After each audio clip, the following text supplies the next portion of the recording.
Salut tout le monde, j'espère que vous allez bien. On se retrouve oui, pour une vidéo football. Et oui, j'ai bien sûr, on parle que de ça en ce moment, on n'arrête pas d'en parler.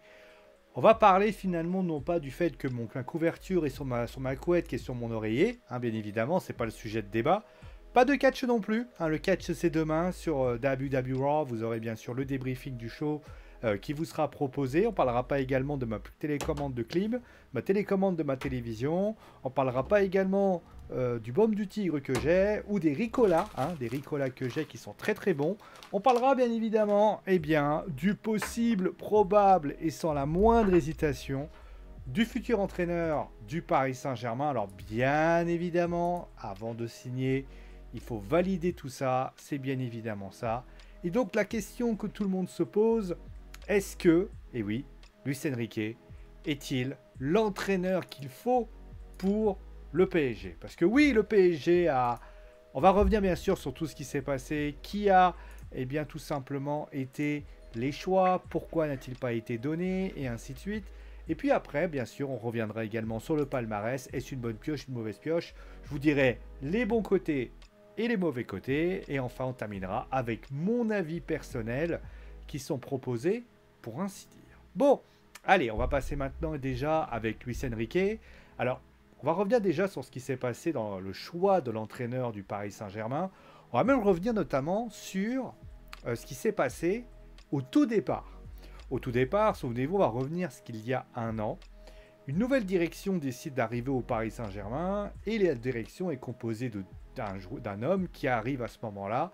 C'est l'ancien directeur sportif de Monaco et également du LOSC. Il est actuellement également le conseiller du Celta Vigo. Ça, c'est incroyable d'ailleurs de voir ça. Le seul mec qui est quand même le conseiller du Paris Saint-Germain, enfin directeur sportif du PSG, et également le conseiller du Celta Vigo. Ça, c'est un truc que j'ai jamais vu ça de ma vie. Mais bon, bref. Malgré tout, le PSG décide de faire, et au départ, le nom qui est proposé à ce moment-là n'est nul autre que Zinedine Zidane.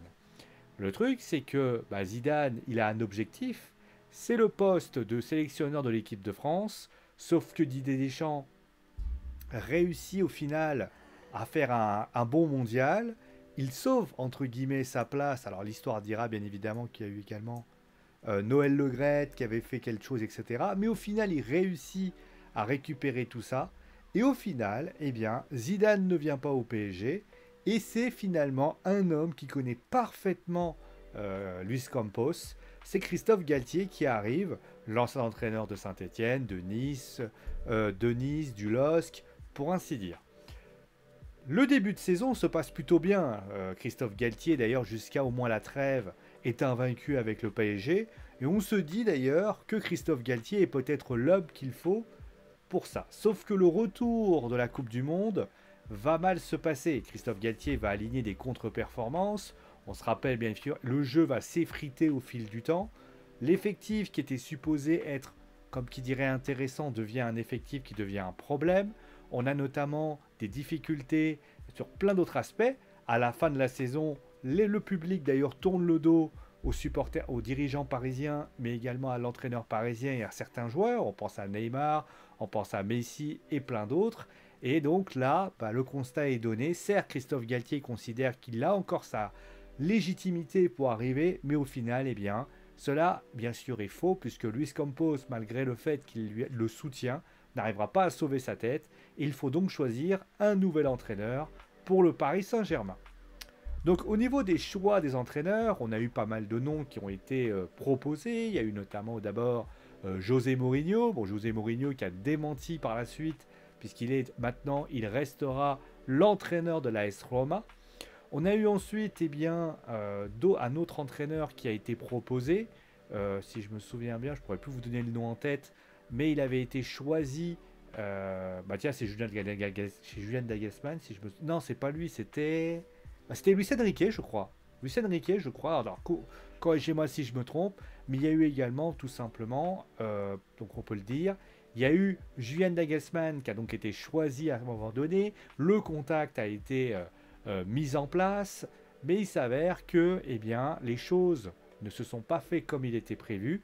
Julian Nagelsmann exigeait des choses de la part de la direction. La direction a refusé et au final, eh bien, il a donc été décidé, eh bien, tout simplement, qu'il ne serait pas l'entraîneur du Paris Saint-Germain. On a eu également d'autres noms qui ont été cités très rapidement. Je pense par exemple à Mikel Arteta, l'entraîneur d'Arsenal. Et puis finalement, Luis Enrique est arrivé et il a donc été choisi. Ah oui, Thiago Motta, j'avais oublié. Thiago Motta qui semblait avoir une longueur d'avance. Finalement, eh bien, c'est Luis Enrique qui a été choisi. Alors pourquoi a-t-il été choisi? Il a été choisi parce qu'il a notamment des qualités de meneur, des qualités d'expérience. Il a notamment remporté la Ligue des Champions. Et donc forcément, eh bien, le PSG voulait quelqu'un qui puisse concrètement apporter quelque chose. Voilà. Donc maintenant, est-ce que c'est une bonne nouvelle? Est-ce que c'est une mauvaise nouvelle? Est-ce que c'est bien? Est-ce que c'est mal? C'est justement ce que nous allons voir, eh bien, du côté de cet entraîneur. On va commencer, alors bien évidemment, je ne vais pas présenter en détail qui est Luis Enrique. Luis Enrique, bien sûr, c'est tout simplement d'abord l'histoire. C'est quand même le seul, enfin l'un des rares joueurs, Luis Enrique, à avoir été notamment, avoir fait une carrière au Real Madrid. Et oui, il a été formé notamment, on dit souvent que Luis Enrique est tagué Barcelone, mais il ne faut pas oublier qu'il a fait notamment 5 saisons au Real Madrid.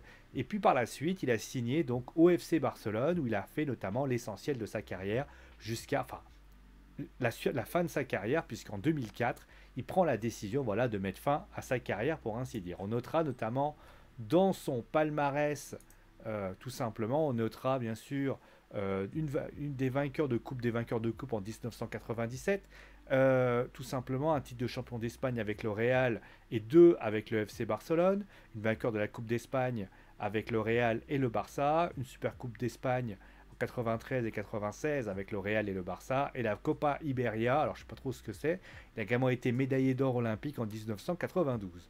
On notera d'ailleurs pas de Ligue des Champions en tant que joueur, pour ainsi dire. Et donc, il y a, alors c'était dans les heures sombres du Barça quand même, faut quand même le rappeler.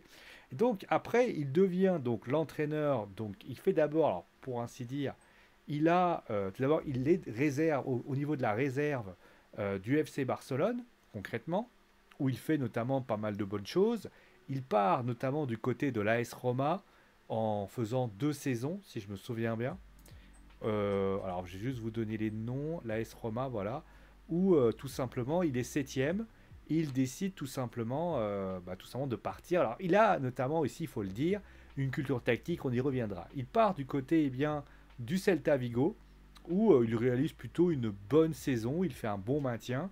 Et là, à ce moment-là, après notamment le retrait de Tata Martino suite à une maladie, il décide tout simplement d'aller du côté du FC Barcelone, et notamment il réussit la première saison. Quand il arrive, il réalise un bilan quasiment parfait, puisqu'il fait mieux d'ailleurs que Pep Guardiola, c'est pour dire. Et il remporte d'abord le championnat, il remporte notamment pas mal de trophées, et d'ailleurs il remportera en Liga le titre de champion en 2015-2016, 3 Coupes du Roi, Super Coupe d'Espagne, la Ligue des Champions 2016, et notamment la Coupe du Monde des clubs FIFA, et ainsi de suite, et ainsi de suite. Voilà. En 2015, pardon, la Ligue des Champions. Voilà ce qu'il en est. Il a été notamment nominé élu meilleur entraîneur dans 2015, donc son vrai avènement a été en 2015, puisque par la suite, on a vu la dernière saison, il aura été beaucoup moins aérien et beaucoup moins intéressant. On notera d'ailleurs que la dernière grosse perf du FC Barcelone, on va dire Made in Luis Enrique, c'est tout simplement la remontada, puisqu'il avait réussi à faire revenir au PSG, pour ainsi dire. D'ailleurs, il a notamment le ratio de victoire le plus impressionnant depuis qu'il est au FC Barcelone, 76%, qui est quand même pas mal, pour ainsi dire. D'ailleurs, quand on regarde bien, Ernesto Valverde et tous les autres qui succéderont à Luis Enrique ne feront jamais mieux. Aujourd'hui, on se retrouve avec un FC Barcelone qui n'a toujours pas réussi à se relancer, ce qui prouve quand même que peut-être n'était-il pas le problème dans cette histoire. Bon bref, là on fait tout simplement une dégression. Par la suite, il va du côté de l'équipe d'Espagne. Du côté de l'équipe d'Espagne, on notera tout simplement qu'il fait un très très bon Euro, où il réussit tout simplement à... Alors certes, il a sa maladie de sa fille, où il décide de quitter, mais finalement il revient, mais il a quand même fait une demi-finale à l'Euro 2020, avec notamment une défaite au tir au but face à l'Italie, finaliste de la Ligue des Nations en 2021, et puis en Coupe du Monde 2022, c'est un peu son gros point noir, puisqu'il se fait éliminer par le Maroc en huitième de finale de la Coupe du Monde, après un... Alors certes, il a fait, faut quand même l'avouer, il débute très bien, hein, clairement, il débute très bien le mondial, où tout le monde dit c'est incroyable et tout, et par la suite, il est à deux doigts de se faire, où il gagne le Costa Rica 7-0, et puis par la suite, il fait match nul contre l'Allemagne, il perd face au Japon, il finit deuxième alors que tout le monde les voyait gagnants, ce qui prouve quand même que concrètement, c'était quand même compliqué pour ainsi dire. Et puis il s'est fait critiquer par les médias par rapport à son style, etc. etc. Voilà.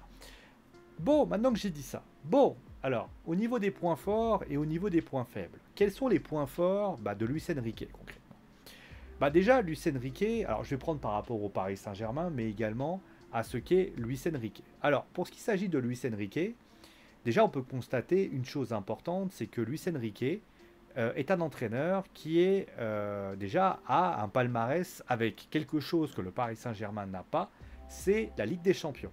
Aujourd'hui, la Ligue des Champions, c'est quelque chose qui est, on va pas se leurrer, c'est tout simplement la coupe qui manque au Paris Saint-Germain. Donc il sait comment la gagner. Donc il va pas arriver comme un Tourelle, même si Tourelle la gagnera par la suite, mais si on prend la liste des entraîneurs qui avaient été proposés, mais ceux qui sont présents, Pochettino, ils ont tous failli la toucher à l'époque, mais ils n'ont jamais réussi à l'avoir. Unai Emery a remporté. Les deux seuls qui étaient peut-être une exception, c'est Unai Emery, qui avait remporté des Europa League, mais bon, ça valait pas la Ligue des Champions. Et enfin, Carlo Ancelotti, qui avait fait cela. Le reste, Camboire, Blanc, Galtier, tous les autres, n'ont pas réussi ça. Donc déjà, il a un truc, c'est qu'il sait comment gagner la Ligue des Champions. De plus, c'est un meneur d'hommes. C'est quelqu'un qui est justement capable de motiver son équipe. On va prendre le cas de la remontada avec le Barça. Certes, il a notamment réussi cet exploit, mais il faut reconnaître que oui, il y avait les joueurs pour. Mais on va quand même rappeler que c'est lui qui a motivé l'équipe, c'est lui qui leur a donné, leur a insufflé cette dynamique dans cette histoire. Alors certes, il y a cette défaite face à la Juve, et justement, on va en parler après dans les points faibles. Mais concrètement, c'est un entraîneur capable justement d'insuffler, c'est un meneur d'hommes, et il sait donner concrètement ce qu'il faut pour motiver son équipe et la rendre bonne dans plein des aspects. Ensuite, qu'est-ce qu'on peut dire de plus sur Luis Enrique? C'est un entraîneur qui n'a pas peur, concrètement en parlant de meneur d'hommes, de faire des choix importants. Lionel Messi, par exemple, avait été mis sur le banc. Alors, encore une fois, on parlait notamment du système de starification du Paris Saint-Germain. On rappelle qu'à l'époque, tout simplement, Bartomeu, donc le président du Barça de l'époque, Messi avait été mis sur le banc parce qu'il avait... Donc il n'a pas peur de prendre des décisions fortes pour tout simplement. Et quand tu mets sur le banc un Messi, ça veut tout dire. Et le truc, c'est que après, vous voyez, ça prouve aussi ce que je disais, c'est que Messi, Bartomeu est allé voir Messi en lui disant: est-ce que tu veux que je vire l'entraîneur? Ce qui est quand même assez incroyable. Ça prouve quand même une chose, c'est qu'il y a un pouvoir au niveau des joueurs. Mais après, ça peut être un point faible, je reviendrai peut-être après. Mais en tout cas, du côté du PSG, on aurait un homme qui n'a pas peur de faire ce qu'il a à faire et tout simplement de taper du poing sur la table quand ça lui plaira pas. Et tout simplement, voilà. Et ça, c'est quelque chose que le PSG a peut-être besoin d'un homme qui n'a pas peur de tenir la vis et de faire telle chose. En plus, comme j'ai dit, il arrive avec un CV, une Ligue des Champions. Ça veut dire que certes, et il peut avoir des difficultés. Troisième point, qui est aussi un point très important, même quatrième d'ailleurs, il fait bien jouer ses équipes. Le PSG, depuis Galtier, même d'ailleurs, même avant avec Pochettino, on se demande toujours comment le PSG doit jouer. Là, on va se retrouver avec un Luis Enrique qui a une philosophie de jeu, qui a une philosophie notamment du côté un côté très Barcelone, avec notamment, comment je vais dire ça, il est capable de motiver ses joueurs. Voilà. Et aussi, alors le petit défaut qu'il a, c'est que forcément il a son style, mais concrètement, c'est un entraîneur qui fait bien jouer ses équipes. Alors, encore une fois, il y a un bémol, on parlera ça dans le point faible, mais concrètement, c'est un entraîneur de qualité, c'est un entraîneur avec beaucoup de qualité technique, qualité tactique. Donc ça veut dire que concrètement, on va le, si on le juge sur ça, c'est vrai que le PSG qui a besoin d'une identité de jeu, bah on en a un là qui a une vraie identité de jeu dans cette histoire. Donc c'est vraiment une bonne qualité, c'est qu'il a une identité de jeu, et cette identité de jeu est agréable à voir jouer. Voilà, moi je trouve que les équipes du Barça, elles sont plutôt bonnes. Voilà, elles ont été bonnes. Moi j'ai beaucoup apprécié à l'époque ces équipes du Barça qui jouaient très bien. C'était pas à la hauteur d'un Guardiola. C'est peut-être ça aussi le bémol, on en parlera dans les points faibles, son adaptabilité plus tard. Ensuite, bah finalement, sa dernière qualité, c'est aussi concrètement. Alors, encore une fois, c'est un choix qui est assez rare pour être souligné. Il est validé par Nasser Al-Khelaifi, par Doha et surtout par Luis Campos. C'est la première fois qu'un entraîneur est validé par tous les partis. Avant, il y avait toujours quelqu'un qui n'allait pas. Il y avait toujours un entraîneur. L'entraîneur, c'était toujours oh bah Nasser, oh bah il voulait. Alors certes, ils avaient des préférences. Nasser voulait Thiago Motta, Luis Campos voulait garder Galtier ou alors José Mourinho. Voire même, il était d'ailleurs sur un Sergio Conceição. Mais concrètement, Elo Doha voulait quelqu'un d'autre. Là, on est dans une optique de le joueur et l'entraîneur, en tout cas, est une validation de tous les partis. Donc ça, c'est plutôt une bonne nouvelle, pour ainsi dire. Voilà. Maintenant, parlons quand même des points faibles. Parce que les points faibles, il y en a. Il y en a et c'est vrai que c'est une réalité. Déjà, première chose, malheureusement, il sort d'un échec. Et oui, la Coupe du Monde 2022, c'est un échec pour Luis Enrique. Luis Enrique est arrivé, on pensait réellement qu'il allait être l'un des favoris de cette compétition. Et malheureusement, il n'en a rien été. On rappelle qu'il a notamment galéré, notamment dans des phases. Et encore une fois, le Costa Rica, tout le monde disait c'est bon, il va être surpuissant. Quand tu vois les 2 matchs qui ont suivi, on se rend compte que Luis Enrique n'a pas réussi à mettre en place ce qu'il avait à faire. Ensuite, deuxième point, c'est un meneur d'hommes, je l'ai dit. Maintenant, est-ce qu'il est capable, tout simplement, de manager des Neymar, de manager des Mbappé? Alors Neymar, il le connaît, mais est-ce qu'un Kylian Mbappé va accepter d'être, va accepter d'être managé à la mode Luis Enrique? Ça, c'est une grande question. On le sait, il y a une on va dire aujourd'hui, Mbappé, c'est le Messi du Barça. Imaginons que Mbappé vient se plaindre de ce qui s'est passé. Est-ce que concrètement, Nasser ou Luis Campos va être en mesure de lui dire écoute, t'es gentil, si t'es pas content, dehors. Alors certes, il y a cette lettre qui a dit d'ailleurs, je fais une petite aparté. Pourquoi j'ai pas parlé de cette lettre pour le moment? Parce que j'attends de voir la suite des événements. Alors, pour ce qui s'agit de Luis Enrique, mais après, est-ce que le PSG va pas se dire bon, de toute façon, lui, on n'a rien à perdre avec lui. De toute façon, il ne sera pas là la saison prochaine. Je ne sais pas. Surtout que le Qatar, a priori, veut faire prolonger Kylian Mbappé. Donc, ce ne serait pas une bonne idée de se mettre à dos l'entraîneur dans cette histoire. Voilà. Donc, déjà, il y a ça. Deuxième point, c'est un meneur d'hommes. Mais, vous voyez, est-ce que concrètement, Luis Enrique est capable de dire à des joueurs, à des entraîneurs, telle ou telle chose? Je ne sais pas. Troisième point important du PSG, par rapport au PSG, forcément, et ça c'est important, c'est le jeu. Parce que oui, il fait bien jouer ses équipes, ça, il n'y a pas de problème là-dessus. Mais la question est pour ainsi dire donnée. Est-ce qu'il a été en mesure, et ça on va poser la question tout de suite, est-ce qu'il a été en mesure de réussir à faire jouer toutes ses équipes? Et quand tu regardes bien, l'AS Roma, ça s'est pas bien passé. D'ailleurs, il le dit. Il a essayé de créer un système de jeu concrètement, notamment avec l'équipe de l'AS Roma. Ça n'a pas marché. Il a essayé un petit peu de le faire en Espagne à la Coupe du Monde 2022. Ça n'a pas marché. Ce qui veut dire que si les joueurs n'adhèrent pas, on va dire s'il n'a pas le matériel nécessaire pour pouvoir le rendre attrayant, il n'y arrivera pas. L'AS Roma en est le parfait exemple. L'AS Roma, il n'y est pas parvenu.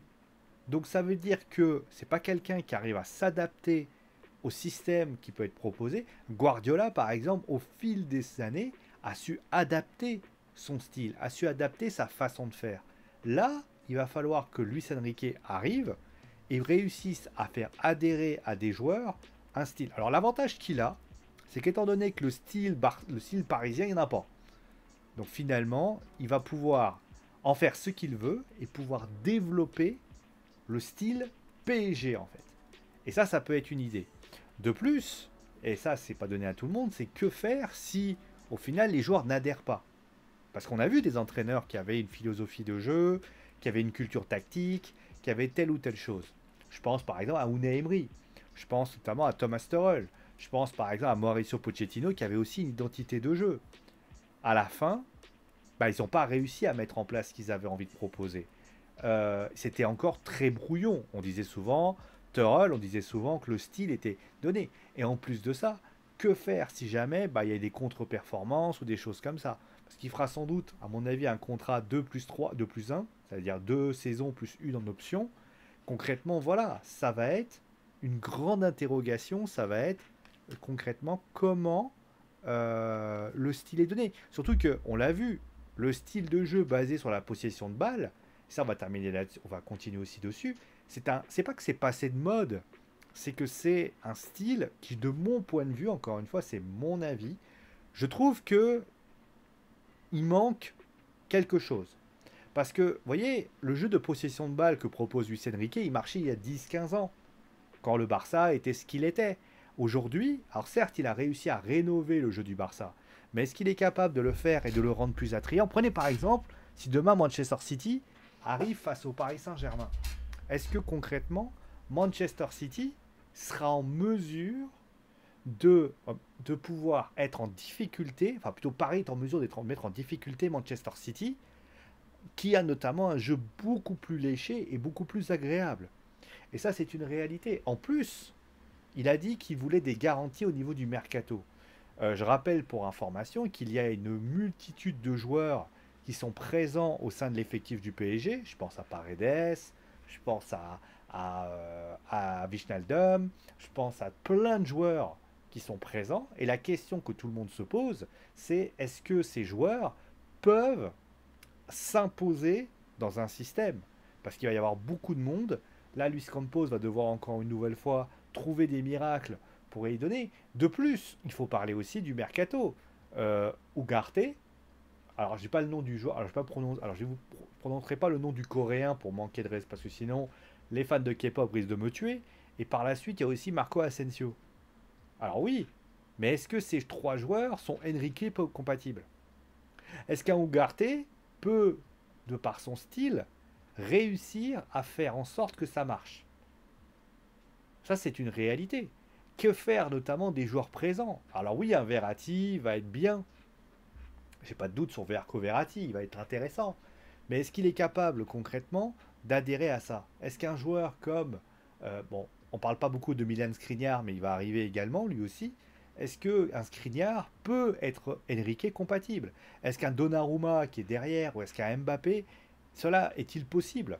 Surtout que Mbappé, quand il partira, eh ben, il va falloir trouver quelqu'un d'autre. Il va falloir trouver quelque chose qui va permettre notamment de développer des qualités, etc., etc.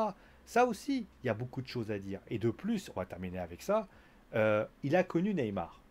Et Ney a été incroyable dans pas mal de choses. Mais est-ce qu'il est capable de le remettre à l'endroit, de le refaire, de le redonner la motivation? Ça, c'est une vraie question. Surtout que, quand on y pense, il est arrivé au moment où Messi part. C'est quand même assez ironique.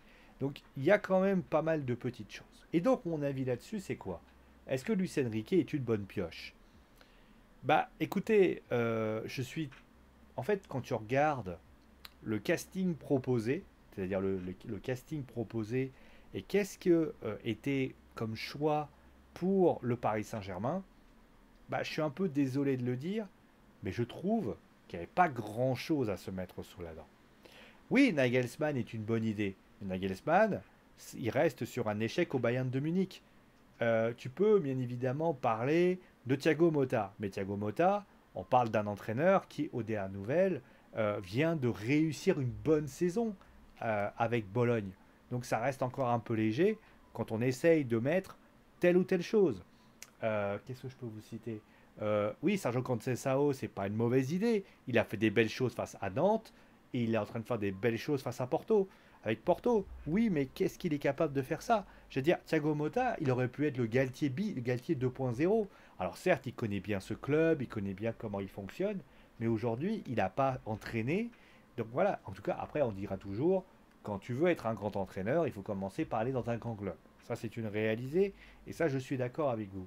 Le seul qui aurait pu être une réalité, c'est José Mourinho, qui aurait pu être concrètement le style proposé par le Paris Saint-Germain, par ce qui est né. Le must du must aurait été Zidane, c'est clair. Un Zidane aurait été beaucoup plus intéressant, mais concrètement, Luis Enrique, bah, c'est pas mal.